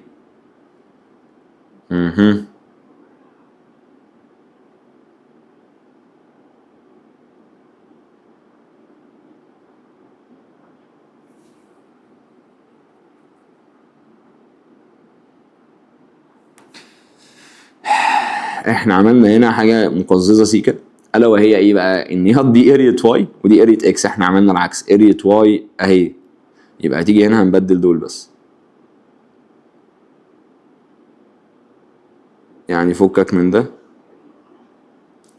واعذرونا. يعني اريا واي دي العاديه اللي هي باي ار سكوير، و2 باور 2 يعني 4 ار سكوير. تعالى هنا دي كانت هاف الباي اهي، والريديوس باور 2. تودي ده مع ده وده مع ده، تحت اللي تحت يطلع فوق. يبقى عندك هنا 1 اوفر 2 في 8 يعني 8 اوفر 2 يعني 4 اوفر 1. قشطه. ما اعتقدش ان انت بعد ده هتلاقي اي حاجه شكلها غريب، يعني مفيش اغرب من اللي احنا بنعمله دلوقتي. بسم الله. قال لي يابا الاوبوزيت جراف ريبريزنت ذا ريليشن بتوين الالكتريك ريزيستنس والريسوبريكال بتاع السكوير بتاع الريديوس فور تو وايرز اكس واي معمولين من الكبر، يعني الريزستيفيتي ثابته. عايز لينس اكس على لينس واي. تعال نسمي الله كده ونفكر.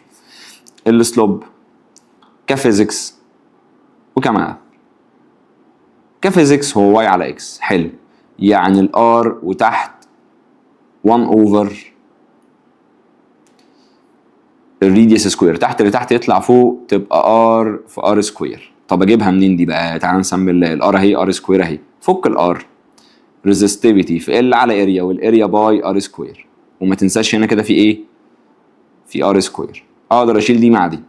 يبقى السلوب كفيزيكس بيعبر عن الريزستيفيتي في ال اوفر باي. حلو. طيب كمان معاك ارقام. هو عايز ايه بقى؟ الريزستيفيتي ثابته. لا لا لا لا لا لا لا لا. الريزستيفيتي ثابته والباي ثابته، يبقى كل اللي عايز اعرفه السلوب هنا واللينس دايركت. يبقى لو عايز لينس اكس على واي يبقى اعمل سلوب اكس على سلوب واي. تعالى بقى نجيب سلوب اكس. عايزين نقطتين محترمين، يبقى 6 اوفر 2 اللي هي 3. طب واي تبقى 4 اوفر 3. تحت اللي تحت يطلع فوق يبقى 9 على 4. منكم يا بتوع مصر انتوا. بسم الله. قال لي يابا الاوبوزيت جراف ريبريزنت ذا جرافيكال ريليشن بتوين الفولتج اكروس تو وايرز اكس وواي والكرنت اللي ماشي في كل واحد فيهم. حلو. لو انت عارف ان التو وايرز معمولين من نفس الماتيريال، انهي واحد في دول بيعبر عن اللينس والاريا بتاعه التو وايرز؟ هو عايز يعرف بس لينس الواير بتاع اكس ولينس الواير بتاع واي والاريا بتاعته هتبقى عامله ازاي. طيب انا معايا هنا جراف. انت بقيت معلم خلاص الاسلوب هنا في على اي الا وهي الار. حلو. يبقى لو عايز تجيب ريزيستنس اكس مثلا، تعالى هنا اهي، يبقى 4 في على اي. حلو. ريزيستنس واي هي قد ايه بقى؟ 2 في على 2 اي. هتلاقي في الاخر خالص كاريشيو، يعني دي هتروح مع دي ودي، في الاخر خالص يتبقى هنا 1 يتبقى هنا 4. ده معناه ان ريزيستنس اكس 4 مرات ريزيستنس واي. يبقى انا عايز ريشيو هنا ان واير اكس اكبر من واي 4 مرات. تعال نسمي الاريا قد الاريا. اللينس ده دبل ده، يبقى الريزيستنس دي دبل دي. لا انا عايز 4 مرات. غلط. تعال نسمي اللينس ده دبل ده. حلو. والاريا دي زادت مرتين. طب انا حاسس ان دي حلوه قوي. ليه حاسسها حلوه؟ تعال نسمي كده. لو انا جيت هنا وهعمل ريشيو بين ريزيستنس اكس اوفر ريزيستنس واي، يبقى ال اكس بكام؟ ال اكس 2 ال. طب ال واي بال. حلو. الاريا انفرس يبقى اريا واي على اريا اكس، يبقى 2 a اوفر الاي. ودي ودي ودي ودي تطلع 4. اعمل كروس مالتيبليكيشن اكس تطلع قد 4 4 مرات. ليه؟ عشان اللينس ده دبل ده والاريا دي دبل دي. ما هي الاريا لو زادت الدبل ده معناه ان الريزيستنس قلت يا معلم. يلا بينا. بسم الله. بيقول لي يابا في الاوبوزيت figure represent a solid cuboid made of مش عارف conductive material. قال لي لو electric resistance between K و L كانت 12. تعال نسمي الله. ما between K و L يعني حطيت البطارية ما بين K و L. حلو. حاليا الكرنت لما بيمشي هيمشي في الحتة دي اللي هي بكام؟ ال 2L. يبقى اللينس دلوقتي ب 2A آسف، والاريا بتاعتك اللي هي دي يعني A في A يعني الاريا بتاعتك A سكوير. انا دايما باخد اللينس البارالل للكرنت والاريا البربنديكولار. حلو قوي. قال لي ده كان بكام يا معلم؟ قال لي ده كان ب 12. ماشي. قال لي انا عايز اعرف الريزيستنس ما بين بقى مين؟ ام وان. تعال نسمي الله ام وان اهي. حاليا لما هتمشي في الحته دي. الحته دي اللي هي طولها قد ايه؟ طولها قد دي اللي هي ايه؟ يبقى اللينس دلوقتي بايه؟ حلو. طب والاريا؟ الاريا البربنديكولار اللي هي 2a في a، يبقى الاريا بتاعتك 2a في a يعني 2a سكوير. عايز اعرف الريزيستنس بكام؟ خلاص اعمل ريشيو. ما انا ما اعرفش ال بكام ولا اي حاجه. يبقى هعمل ريشيو ما بين ريزيستنس mn اوفر الريزيستنس بتاعت KL. بسم الله. اللينس بتاع mn كان هنا بكام؟ كان بايه؟ اهو. طب واللينس يعني تعالى عشان ما تتلخبطش يا عم والله العظيم. بص انا طيب ازاي. يبقى لينس mn اوفر لينس KL، والاريا انفرس يبقى اريا KL اوفر اريا mn. تعالى كده نودي يبقى ريزيستنس ام ان اوفر ريزيستنس كي ال. بسم الله. اللينس بتاع ام ان كان بكام؟ كان بايه؟ طب واللينس التاني كان 2 a. حلو. الاريا اللي هنا بقى كانت اريا سكوير. طب والاريا اللي هنا كانت 2 اريا سكوير. يلا بينا ودي ودي ودي ودي تطلع 1 اوفر 4. ما تتسوحش بقى، هو مش عايز ريشيو، ده ابن اللعيب عايز ايه؟ عايز الريزيستنس دي. طب ما هو اللي تحت ادالك ب 12 اهو. يبقى تعالى هنا كده شيل دي وحط 12، اعمل كروس مالتيبليكيشن، يبقى 12 اوفر 4 تطلع 3. بسم الله. اللي بعده بيقول لي يابا تو كوندكتورز معمولين من نفس الماتيريال having the same length، يعني resistivity 1 قد resistivity 2 length 1 قد length 2. كلام حلو. قال لي when التيرمينال بتاعت الكوندكتور الاولاني وصلتها بفولتج V، يعني فولتج 1 ب V. قال لي لقيت الكرنت اللي ماشي والله كلام جميل. ياض فين ياض؟ اديني معلومات يلا. قال لي وين التيرمينالز بتاعت السكند كوندكتور وصلتها بنفس الفولتج، يعني فولتج 2 بفي برضه، لقيت الكرنت اللي ماشي ب 4 اي. طب كده كلام منطقي. طالما نفس الفولتج والكرنت زاد 4 مرات، مليون في المية ريزيستنس قلت 4 مرات، يبقى ممكن تيجي على جنب كده وتقول لي ريزيستنس 2 مليون في المية هي ربع ريزيستنس 1. يعني لو انت مش فاهم حبيبي، اي 1 على اي 2 هي اكنها ار 2 على ار 1. هقول لي ليه؟ يا حبيبي الاي في على ار ياض والفي ثابته ياض، يبقى الاي والار انفرس ياض. اي 1 ياض كانت بكام؟ كانت باي.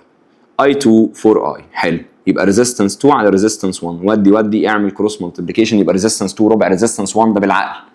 طيب قال لي ايه بقى؟ انا عايز اعرف الريشيو ما بين ريديوس 2 على ريديوس 1. بالله عليك الريزستيفيتي ثابته واللينس ثابت، يبقى لو عايز اعمل ريشيو ما بين ريزيستنس 1 على ريزيستنس 2 هيتبقى لك ريديوس 2 على ريديوس 1 باور 2، لان الباقي كله هيروح لان هو ثابت.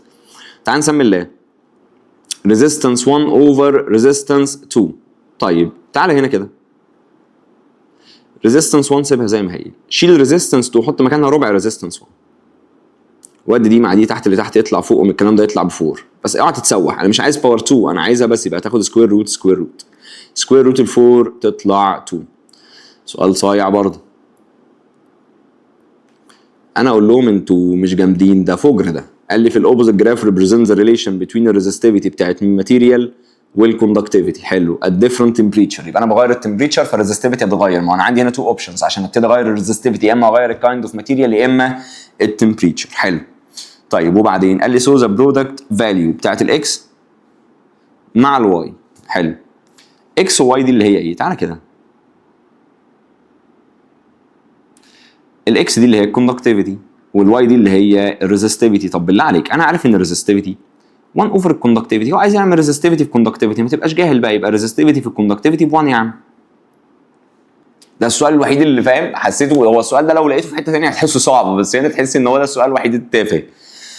يا عم اديني يا عم الاسئله يا عم العاديه يا عم. ايه ده؟ قال لي الفولوينج تيبل مش عارف عندي السبيسيفيكيشن بتاع 3 ميتاليك كوندكتورز اكس واي زد معمولين من ديفرنت ماتيريال، يعني الريزستيفيتي متغيره.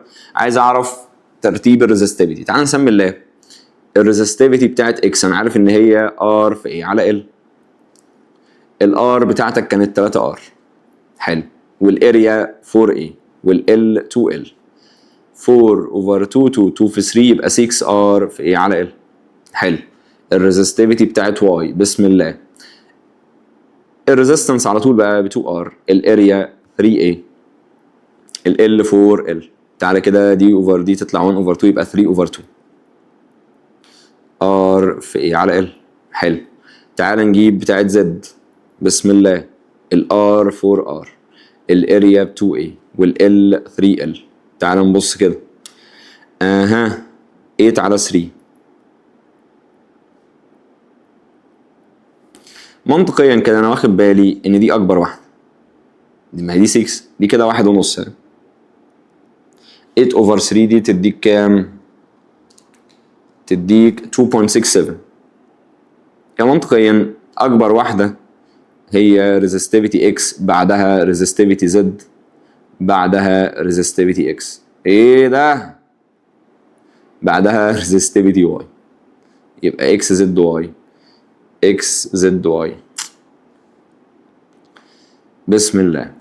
والله العظيم شكله حلو ده. ار وال يبقى السلوب كفيزيكس ار على ال، يعني الار دي فكها للريزستيفيتي في ال على اريا، وتحت عندك مين يابا؟ ال. شيل دي مع دي يطلع ريزستيفيتي على اريا. حلو. قال لي ايه؟ قال لي الاوبوزيت جراف ريبريزنت ذا ريليشن بتوين 3 ريزيستنس مش عارف وايرز 1 2 و 3 و 4 1 2 و 3 بس. قال لي ديفرنت ماتيريال بس نفس الاريا، فكك من الاريا. قال لي يابا عايز اعرف الترتيب للكوندكتيفيتي. طب تعالى نسمي اللي يبقى انا كده جمعت ان السلوب والريزستيفيتي دايركت من اكبر سلوب 1 2 3، يبقى ريزستيفيتي 1 اكبر من ريزستيفيتي 2 اكبر من ريزستيفيتي 3. طب ما الكوندكتيفيتي عكسهم، يبقى كوندكتيفيتي 3 اكبر من كوندكتيفيتي 2 اكبر من كوندكتيفيتي 1، يبقى 3 2 1. بسم الله.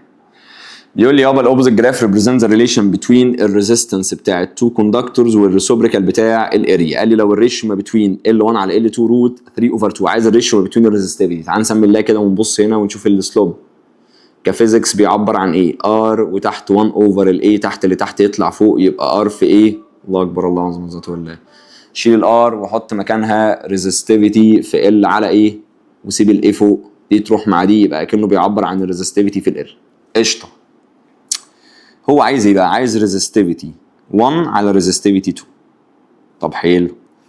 انا دلوقتي عرفت ان السلوب اللي هو هنا تان سيتا بالمره يعني عشان مش ايه تبقى مدرك مش إلها حل. عايز ايه؟ شوف هزار مدرسين حاجه خرا. انا بتضايق من نفسي والله، بس انا عارف على فكره والله في العظيم في العادي دم خفيف ياض، بس انا طول ما انا ماسك البتاع ده حاسس ان انا مدرس هتلاقيني رخم موتي. طيب عايز الريزستيفيتي، يبقى لو انت عايز الريزستيفيتي نزل ال بالديفايدد، يبقى الريزستيفيتي هي عباره عن السلوب اوفر ال. يعني الريزستيفيتي والسلوب دايركت، يبقى سلوب 1 على سلوب 2 والال انفرس يبقى ال 2 على ال 1. بسم الله. السلوب بتاع 1 اها دي 30 دي 15 يبقى تان 45. طب 2 يبقى تان 30. قشطه. تايمز اسف L2 على L1. هو مديك L1 على L2 روت 3 على 2، يبقى لما تشقلبها يبقى 2 على روت 3. يلا بينا يلا بينا. يبقى tan 45 over tan 30 الكلام ده تايمز 2 على روت 3. قوم يطلع 2. اها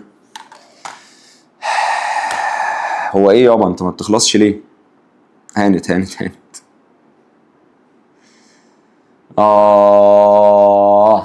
بسم الله. بيقول لي يابا الفولوينج فيجر ريبريزنت ان الكتريك سيركت. ماشي. قال لي each contain a metallic conductor using الداتا مش عارف ايه في كل سيركت. عايز اعرف الريشيو ما بين الكوندكتيفيتي للثلاثه كوندكتورز. تعال نبص كده. هو في هنا وفي هنا 2R وفي L وفي يا لهوي وفي ايات كمان. ايه ده ياض ده عايز ريشيو ما بين الثلاثه. طب تعال نسمي الله كده وايه ونفكر. هنا في وفي اي، يبقى لو عايز اعمل ريشيو ما بين R1 ل R2 ل R3، ما هي الار دي في على اي، ده اللي انا بفكر فيه لحد دلوقتي. يبقى 1 دي في على اي. طب 2 3 اوفر 5 في على نص اي. طب 3 2 اوفر 3 في على 4 اي. ايه ده شيل لي بقى الفيهات مع الفيهات والايات مع الايات، يتبقى لك هنا 1 دي كانت 3 اوفر 5، تحت اللي تحت يطلع فوق يبقى 6 اوفر 5. طب وهنا تحت اللي فوق ينزل تحت يبقى 2 اوفر 12، يعني 1 6 اوفر 5 1 اوفر 6.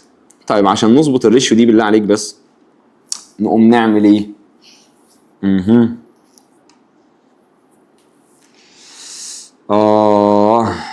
دي ريشيو الاراد. ده عايز ايه؟ عايز كوندكتيفيتي. ماشي بس تعالى ايه يعني عشان نشيل اللي تحت ده اعمل ايه؟ دي 5 ودي 6 هجيب رقم يطير الاثنين اللي هو 30، اعملها تايمز 30 يبقى دي 30 هنا كده.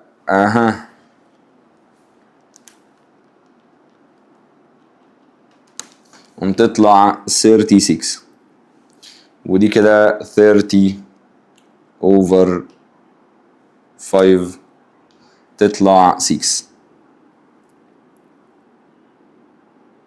دي كده ريشيو R1 ل R2 ل R3. قشطه. هو عايز بقى ريشيو ما بين الكوندكتيفيتي. طب تعالى كده الريزستيفيتي هي R في ايه على L. طب والكوندكتيفيتي هي ال على ار في ايه، عكسها يعني على طول. يبقى لو عايز اعمل ريشيو ما بين كوندكتيفيتي 1 لكوندكتيفيتي دي ماشيينها ايه اكس واي زد، ماشي، يبقى 1 ل 2 ل 3. تعال نسمي الله. يبقى كاني بيجي هنا واعمل ايه؟ لينس 1 R1 اريا 1 ماشي، لينس 2 R2 اريا 2 ماشي، لينس 3 R3 اريا 2. طب ما تيجي نعمل ريشيو كام بين اللينسز بتاعتهم بالمره؟ يعني لو عايز اعمل ريشيو بين L1 ل L2 ل L3، تعال نسمي الله. L1 ل 2 ل 3، L1 كان 2 over 3L ماشي، L2 كان ب L، اها L اخر واحده كان بنص L، شيل شيل شيل، يبقى 2 over 3 ل 1 ل half. عايزين نشيل دول، اعملها تايمز 6، يبقى 6 over 3 تطلع يابا 2 في 2 تطلع 4. يلا بينا.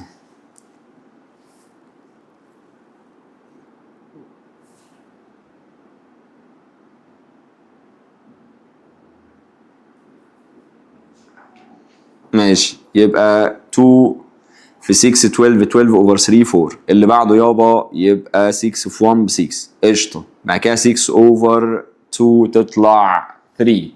كده جبنا ريشيو ايه؟ اللينس بس. حلو، فاضل لك بقى ريشيو ايه؟ فاضل لك تجيب ريشيو الاريات. طيب يبقى لو انا عايز اعمل ريشيو ما بين اريا 1 لاريا 2 لاريا 3، الاريا دي عباره عن باي ار سكوير، ودي باي ار سكوير، ودي باي ار سكوير. بينا يابا نكمل السؤال اللي مش عارف بيخلص فين ده. يلا بينا نعمل الريشيو بقى. اها اها بسم الله. ايه ده؟ تعال نرجع. اها اها 2 ل 3. بسم الله. ريديوس 1 يابا كان 2 ار، 2 باور 2 عشان ننجز بقى يعني 4 قشطه. اللي بعده يابا، اللي بعده ريديوس 2 كان بار يعني باور 2 يعني 1.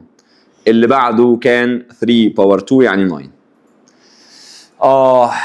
طب نقفش بقى فين؟ تعالى هنا اهو، هنمسك دي كده.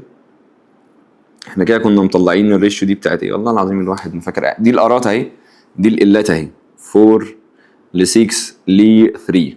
بسم الله. يلا بينا.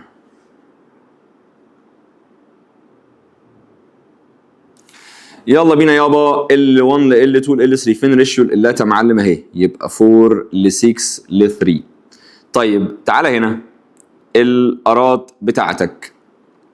حلو، R1 ل R2 ل R3 فين الارات يا معلم؟ اهي، يبقى 30 ل 36 ل 6. حلو.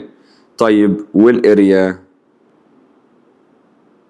فين ريشيو الاريات يابا؟ 4 ل 1 ل 9. تعالى بقى نسمي الله، دي تروح مع دي يبقى 1 over 30. تعالى كده 6 over 36 تطلع 1 over 6 تقريبا قشطة، 1 over 6. يلا بينا. تعالى هنا 3 over 6 في 9 تطلع 1 over 18. طيب وبعدين بقى يا معلم؟ بسم الله.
طيب تعالى كده يابا، احنا عايزين نشيل الكلام اللي تحت ده.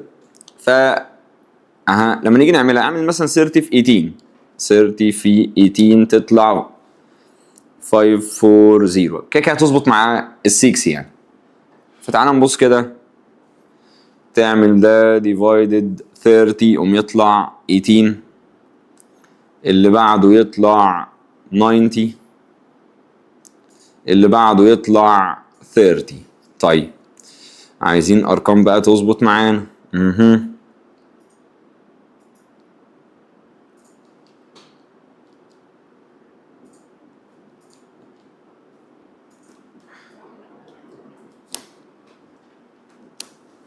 عملناهم.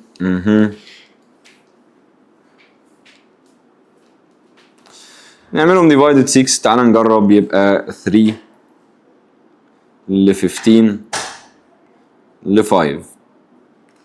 دي اخر حاجة ايه وصلنا لها، 3 ل 15 ل 5. 3 15 5.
طيب معلش بس يا معلم، في حته ايه احنا وقعنا فيها في النص، ان دي كده 30 اوفر 6 تطلع 5.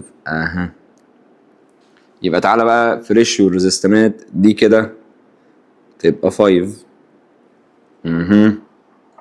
يعني 3 اوفر 5 في 9 قوم تطلع 1 over 15. ماشي، فكك من هنا كده، دي طلعت 1 over 15. طيب نعملها في ايه مثلا؟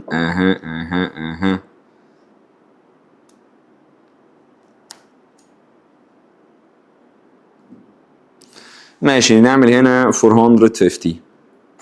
تعال نجربها على 6. ماشي قشطه، يبقى 450 over 30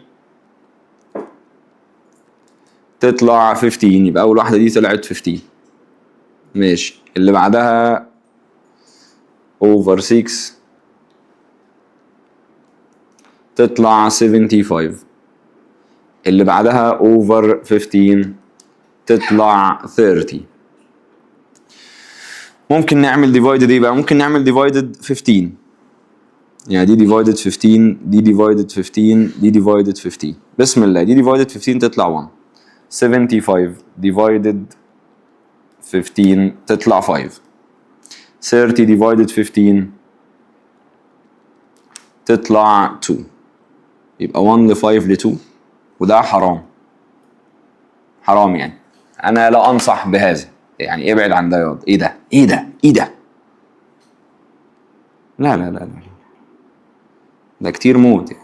بسم الله، يلا بينا. بيقول لي يابا عندي الومنيوم واير. ماله يابا الالومنيوم واير بتاعك ده؟ اللينس بتاعه بال والريزيستنس بار ستريتشد انتل الريزيستنس بيكم 16 ار. اداك كلمه هنا مهمه قوي، قال لك ستريتشد يعني ري شيب، يعني ريفورمد، يعني لما اللينس بيزيد الاريا هتقل. ومش هيقول لي. طب بيقول لي اللينس بتاعه بقى كام؟ هي الريزيستنس زادت كام مره؟ 16 مره. لو انت معلم تقول لي اللينس زاد 4 مرات، لان في الري شيب من حق اقول ان الار دايركت مع ال باور 2. حلو، يبقى لو عايز اعمل ريشيو ما بين ار1 على ار2 هي ال1 على ال2، بس بالله عليك باور 2. صح، ار1 بار، ار2 ب 16 ار، ال1 اهو، ال2 اهي، قفل باور 2 ودي دي مع دي. حلو قوي، بس بالله عليك دي باور 2، عايز تشيل باور 2 هاخد هنا روت هنا روت. يبقى دي كده 1 اوفر 4 ايكوال ال1 على ال2. اعمل كروس مالتيبليكيشن يبقى ال2 ايكوال 4 ال1. بسم الله. بيقول لي عندي الومنيوم واير الريديوس بتاعه اهو، الريزيستنس اهي ستريتشد يونيفورملي عشان الريديوس يبقى اهو. اول حاجه اخد بالي منها الريديوس بالله عليك يا اخي كام بكام؟ كام ب 10. حلو، بقى ب 5. يعني الريديوس الهاف.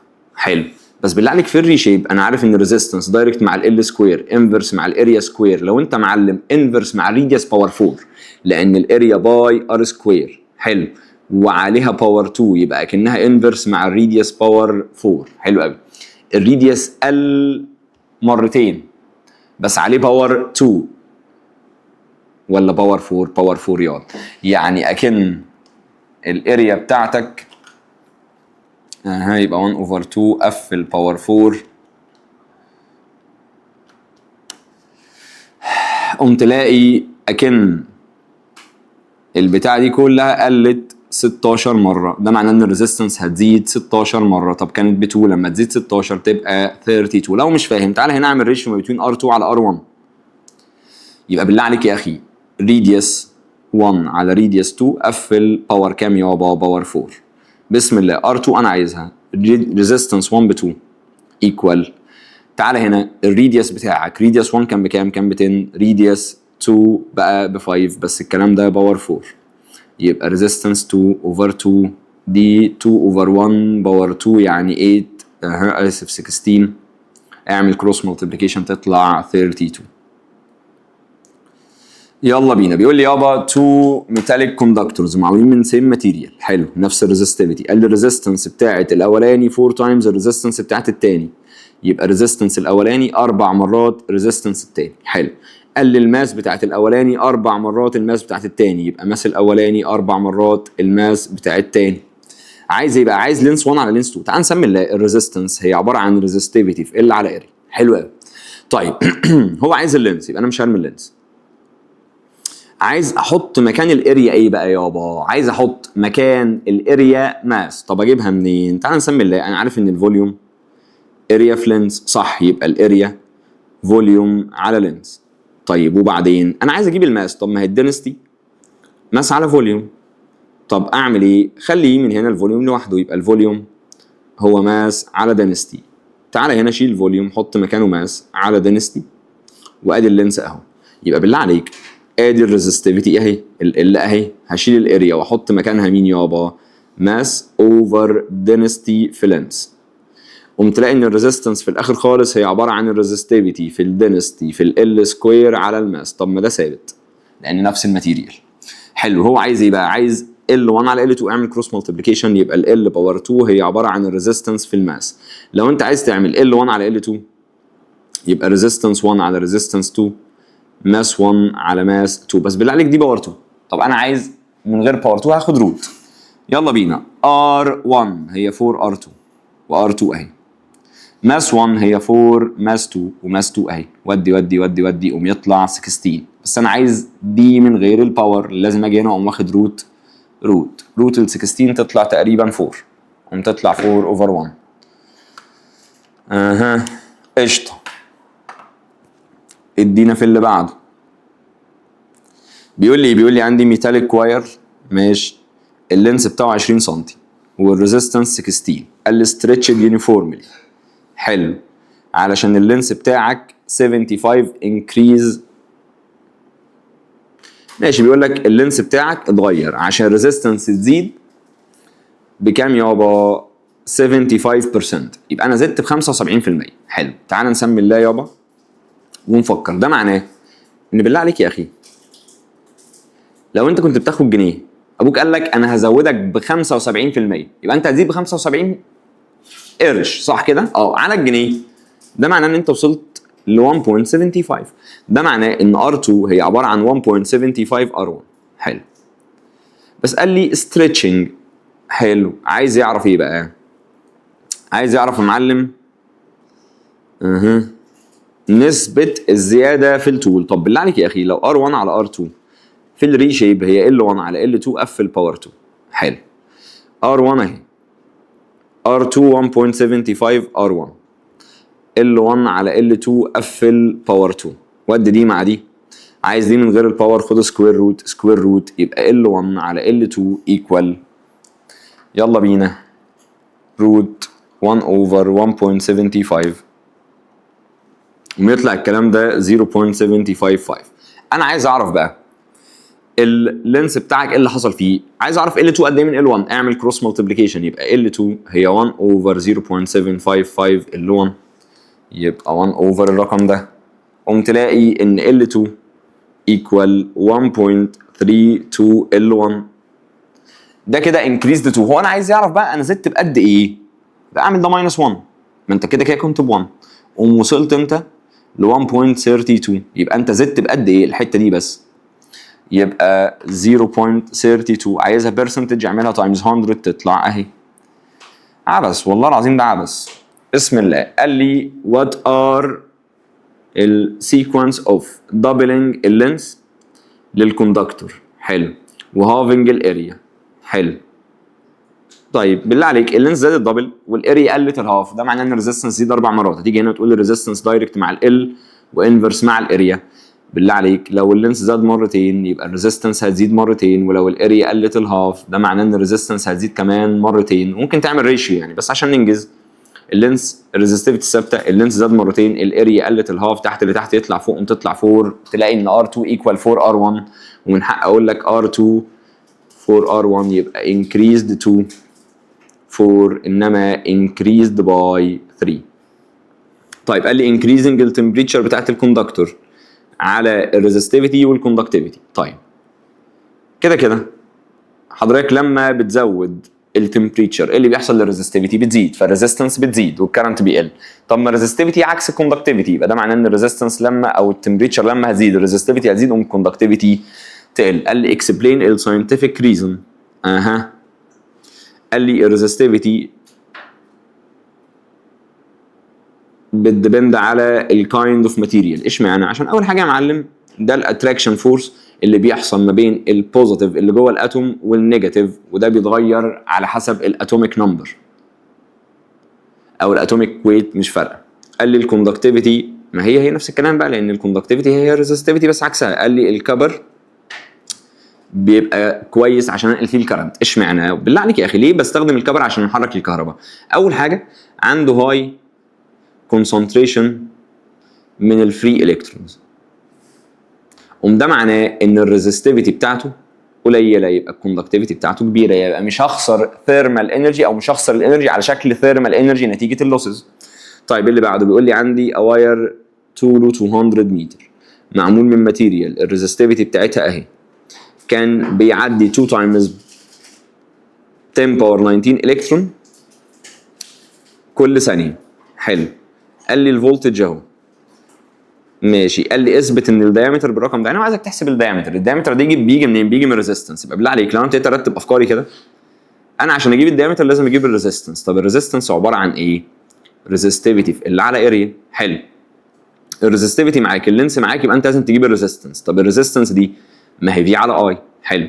الفولتج معاك يبقى لازم تجيب مين؟ الاي. طب الاي دي عباره عن ايه؟ كيو على تي. حلو. اللي هي ان في اي على تي.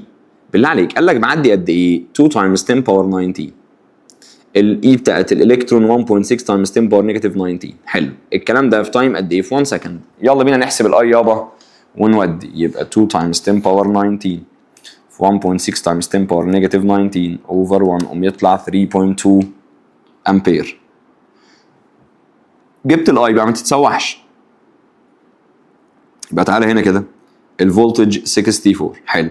طب والكرنت 3.2 يبقى 64 ديفايدد الانسر يطلع 20. يبقى الريزيستنس بتاعتك بكام يابا؟ ب 20. يبقى تعالى هنا 20 اهي.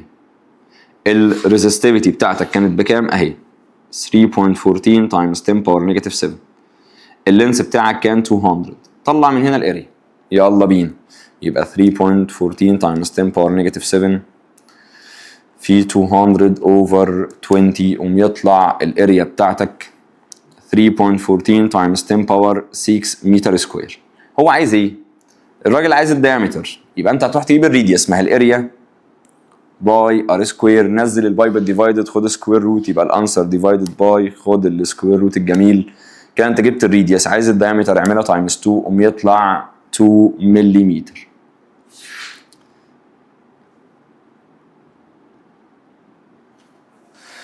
بسم الله. بيقول لي الاوبوزيت تيبل كان فيه ايه يابا؟ كان فيه السبيسيفيكيشن ل 3 ميتاليك كوندكتورز اكس واي زد. حلو. ونفس الاريا بس معمولين من ديفرنت ماتيريال.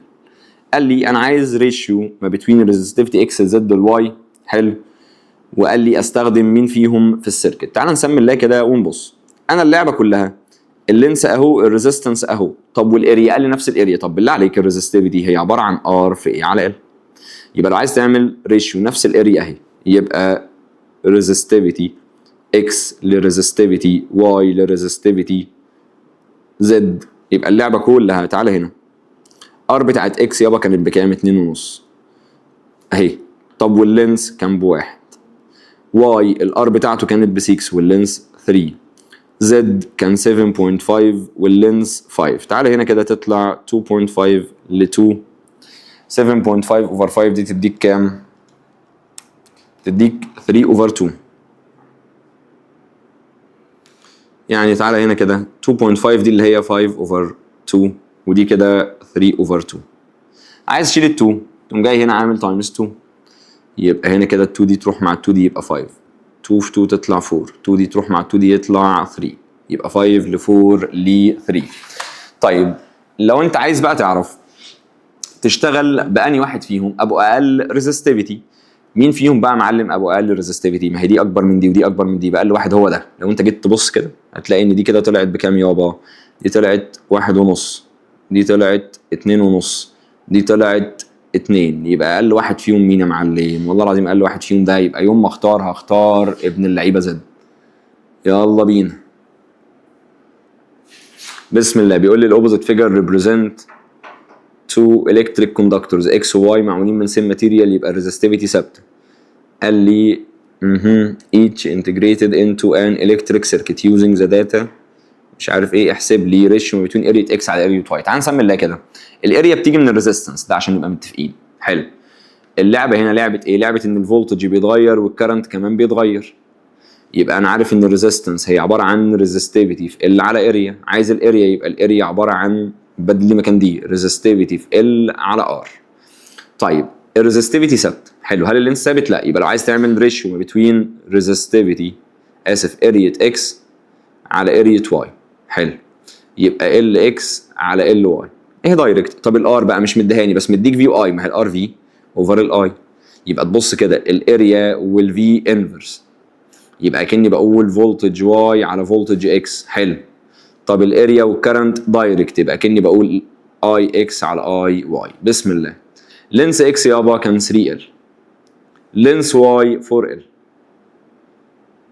فولتج واي كان 3 في، فولتج اكس 5 في، اي اكس 3 اي، اي واي 2 امبير. يلا بينا ودي يبقى 3 اوفر 4 في 3 اوفر 5 في 3 اوفر 2. ايه يا عم كل ده؟ يلا بينا.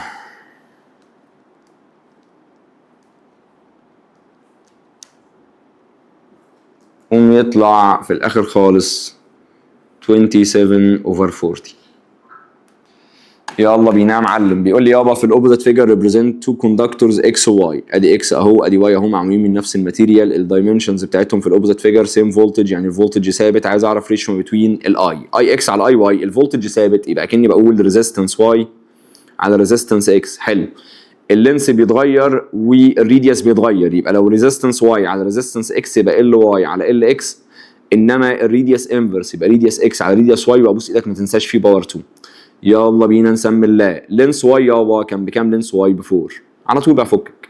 لينس اكس ب 1، ريديوس اكس يابا ب 2، بس اي دي يابا دي 2 وفي باور 2، وده 1 اهو بس هنا في باور 2. قوم يطلع 4 في 4 تطلع 60. قشطه. اللي بعده بيقول لي يا معلم في الاوبوزيت فيجر كان عندي 4 وايرز A B C D معمولين من ديفرنت ماتيريال بس نفس الفولتج. قال لي ديتكت مين هيبقى عنده اقل كرنت with explanation. حلو. عايز اعرف اقل كرنت. لو بقى ريزستيفيتي ايه قد ريزستيفيتي دي ايكوال 2 ريزستيفيتي، حلو، وبي قد سي بريزستيفيتي.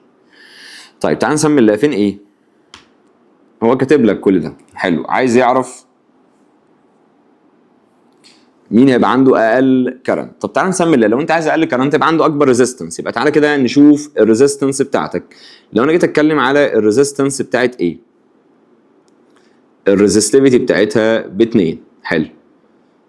وطالما مقال يسيبها له يعني يبقى 2 رو اي، والال 2 ال، والاريا ب اي، يعني اكني بقول 4 رو اي ال على اي.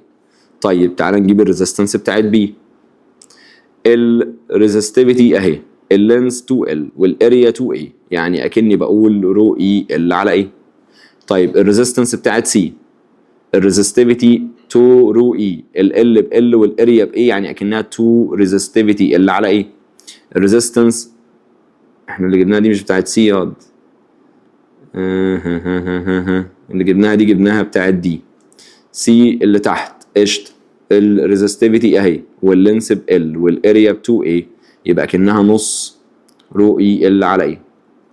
انت عايز ايه بقى؟ عايز اقل كرنت. لو عايز كرنت صغير يبقى انت عايز ار كبيره، يبقى انت عايز ريزستيفيتي كبيره، لان الاي والار انفرس والار والريزستيفيتي دايركت. يبقى اكبر ريزستيفيتي فيهم مين؟ اهي، عشان دي طلعت 4، يبقى هتاخد ايه. يلا بينا. بيقول لي يابا كان عندي اكسبيرمنت تو فيريفاي اومز لو لالومنيوم واير، اللينس بتاعه ب ال والاريا بتاعتك ب اي يوزنج فيجر 1 كان بيريبريزنت جرافيكال ريليشن بتوين الفي اكروس مش عارف ايه والكرنت اللي ماشي. بعد كده عملت له ريشيب. عايز ايه؟ عايز يعرف ايه اللي يحصل. ماشي، يعني ده كان الواير الاولاني، بعد كده انا عملت له ريشيب بقى شكله عامل كده. طب تعال نسمي الله كده. اول حاجه اقدر اجيب الريزيستنس من هنا.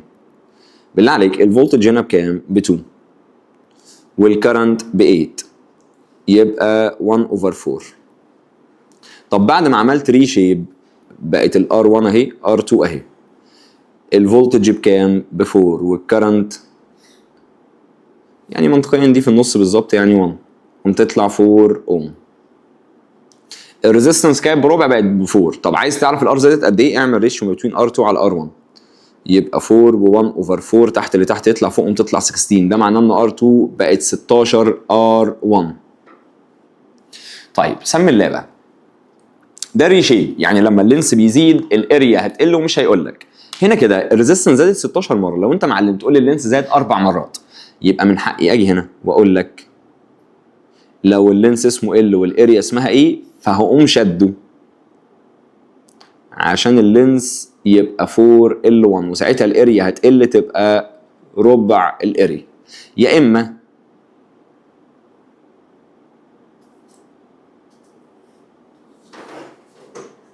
ادي اول اوبشن. تاني اوبشن ممكن اعمل عكس، اقول لك ان انا هبتدي اشده لحد ما الاريا ما تقل الربع، فده معناه ان اللينس برضه هيزيد 4 مرات هي. يا اما تتكلم عن الريديوس، عشان الاريا تقل الربع ده معناه ان الريديوس هيقل الهاف، لان الاريا والريديوس باور 2. كل دي اوبشنز ممكن نعملها. الحمد لله يابا خلصنا ليسون 2. ليسون حاجه يعني والله بس قشطه، يعني هي افكار اديك شفتها الحمد لله. يلا بينا يابا نخش على الليسون اللي بعده ان شاء الله، ار ايكويفالنت، تبقى الدنيا حلوه يعني. ربنا معاكم يا جدعان.